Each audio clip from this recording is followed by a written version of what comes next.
Job chapter 19. Then Job answered and said, How long will you torment my soul, and break me in pieces with words? These 10 times you have reproached me.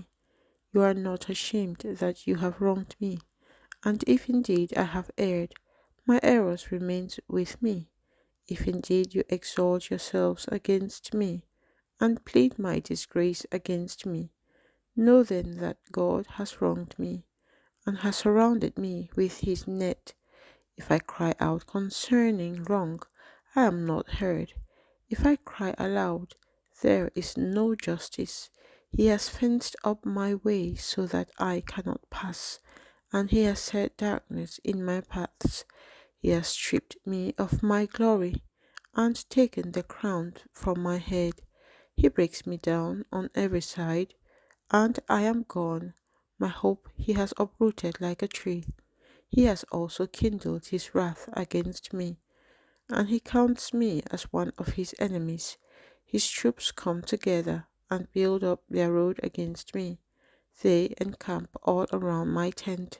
He has removed my brothers far from me, and my acquaintances are completely estranged from me. My relatives have failed, and my close friends have forgotten me. Those who dwell in my house and my maidservants count me as a stranger. I am an alien in their sight. I call my servant, but he gives no answer. I beg him with my mouth. My breath is offensive to my wife, and I am repulsive to the children of my own body. Even young children despise me. I arise, and they speak against me.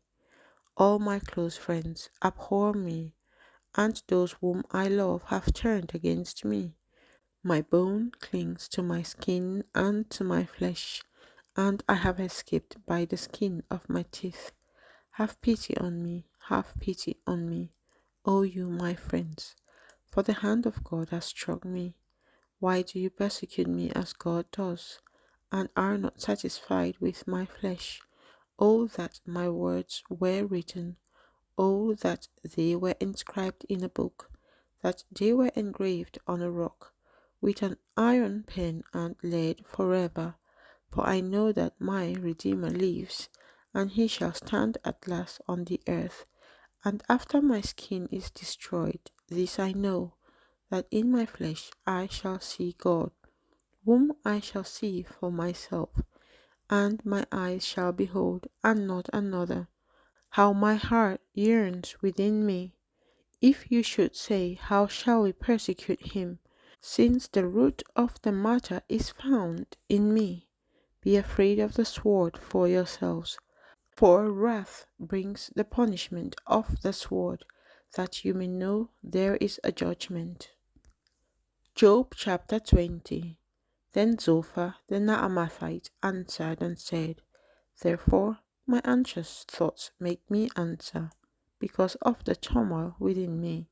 I have heard the rebuke that reproaches me, and the spirit of my understanding causes me to answer.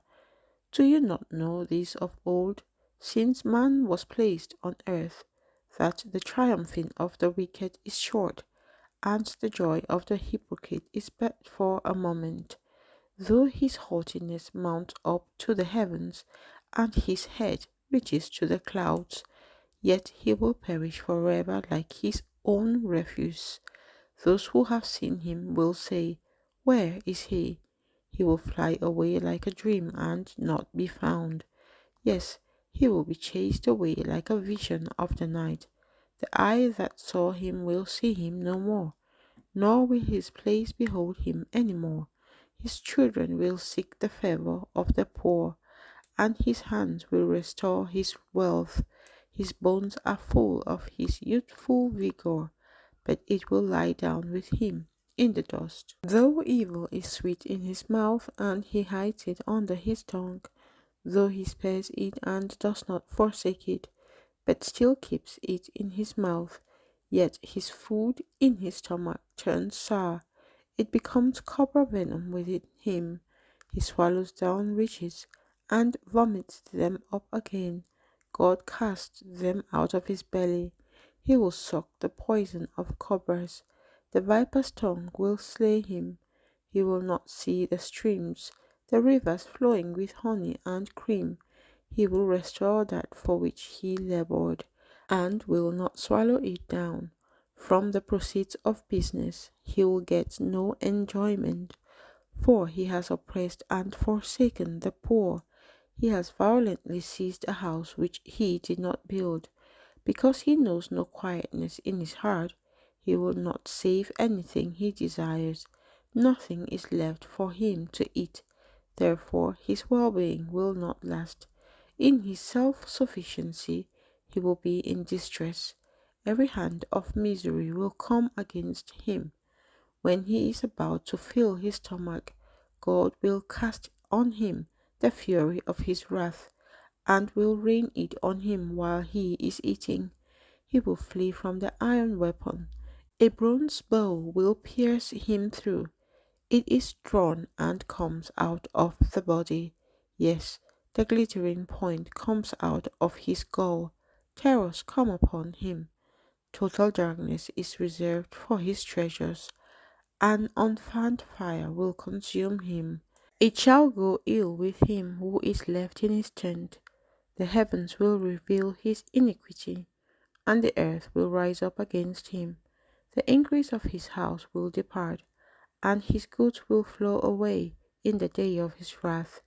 This is the portion from God for a wicked man, the heritage appointed to him by God.